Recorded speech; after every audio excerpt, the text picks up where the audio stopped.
it's an incredible situation that we have politicians saying that the people are being discommoded today. Well, I can tell you something.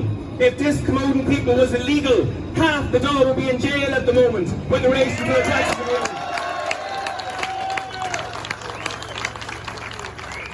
And it's a bit rich. It's a bit rich for TDs and government ministers in there who have big wages coming in every single month to be telling people that the farmers, and the truck drivers and the bus drivers are discommoding people.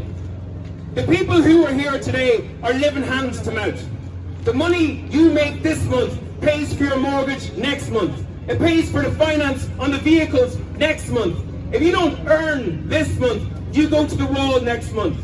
These ministers that are making the decisions for you, they have 6 figures coming in every year, come what may. They don't know what it's like to live hands to mouth. What are you going to do about getting power? Well, I'll tell you now, if you hold on a second there, I've got a couple of minutes to go yet, but I will tell you, there's no doubt about it.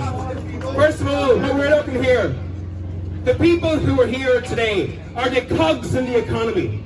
The people who are here today are what's keeping the economy going. Without the people who are here, there is no economy. There's no taxes paid to the country, and there's no wages paid to the ministers.